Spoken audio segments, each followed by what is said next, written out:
Zero হওয়ার দিকে এগিয়ে যাবে, জিরো হওয়ার দিকে এগিয়ে যাবে।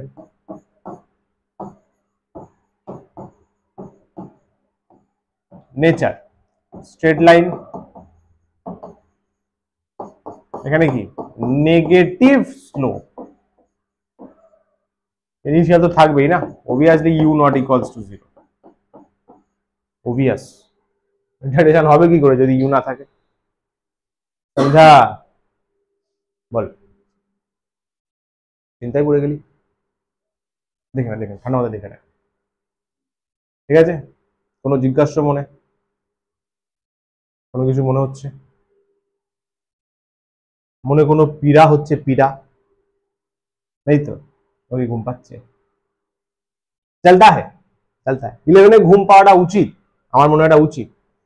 11-12-এ বিশ্বাস কর মিনিমাম 17 থেকে 18 ঘন্টা ঘুমানো উচিত।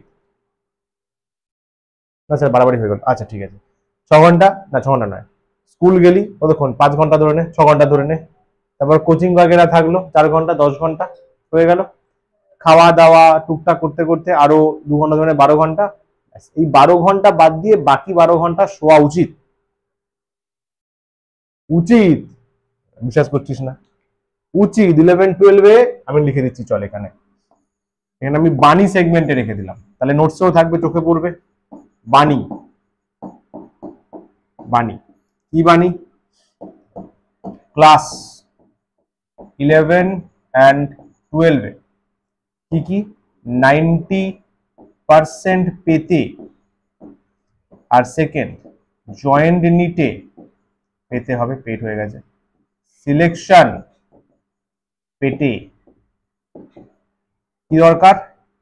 12 আওয়ার্স স্লিপ কম্পালসারি,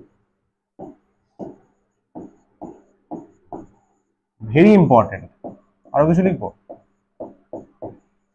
আর তো কিছু মাথায় আসছে না, টাইম চলে যাবে। এইটা মাথায় রাখিস, এটা খুব ইম্পর্টেন্ট। আমি অনেকগুলো স্টার দিয়ে দিলাম। এটা 12 ঘন্টা যে না ঘুমাবে তার এগুলো কিচ্ছু হবে না। স্যার 6 ঘন্টা? আর পাগল, 6 ঘন্টায় কিছু হয়?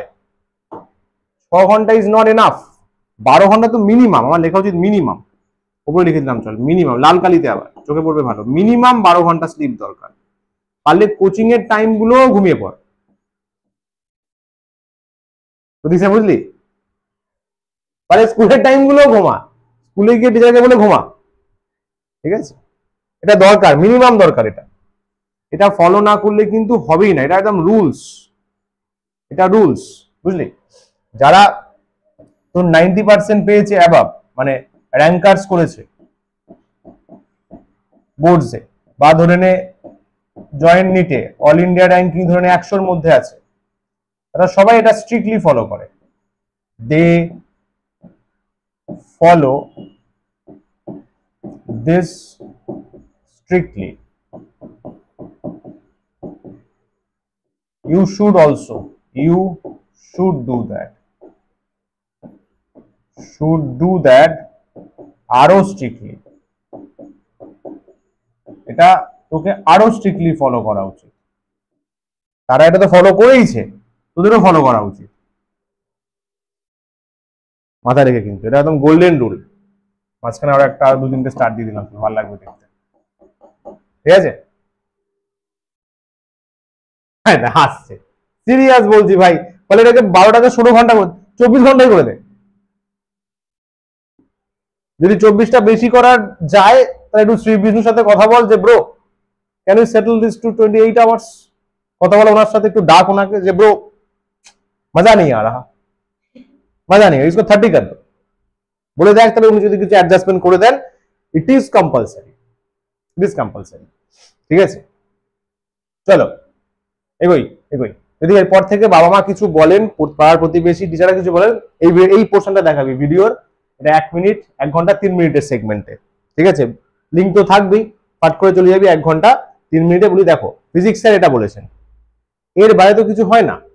তোমরা তো এটা নিশ্চয়ই জানো যে ফিজিক্সের লোকেদের বুদ্ধি বেশি হয়, তাহলে তোমরা এটা দেখো, দেখো ওই লোক এই কথা বলেছে, তোমরা এরপরে কি বলছো? কি বলছো স্যার? বাবা কি বলছে? স্যার বলেছে 12 ঘন্টা, আবার এটাও বলেছে যদি 12 ঘন্টা না হয় শ্রী বিষ্ণুর সাথে কথা বলতে, স্যার ফোন নাম্বার দিয়ে দেবে বলেছে। ঠিক আছে, তো কানেকশন করে নেবো ভায়া, দরকার হলে মহাদেবকে ফোন করে নেবো, ভায়া উনি তো মহাকাল, সময় কন্ট্রোল করেন, তাহলে কালের বেসিসে কন্ট্যাক্ট করে নেবো যে bro this is not enough, I just need 36 hours. সেরা ভাই, সেরা সেরা। এগুলোই চলো। নন ইউনিফর্ম রিটার্ডেশন, কনফার্ম কনফার্ম এটা জিগজ্যাগ হবে, কার্ভ হবে, নন ইউনিফর্ম আছে, এটা এতটা তুলবি না, তুললে আবার অ্যাক্সিলারেশন হয়ে যাবে না, জাস্ট এইটুকু, মানে এইভাবে নামছে, সমঝা। ওপর একটা স্যাম্পল দেখিয়ে দিই,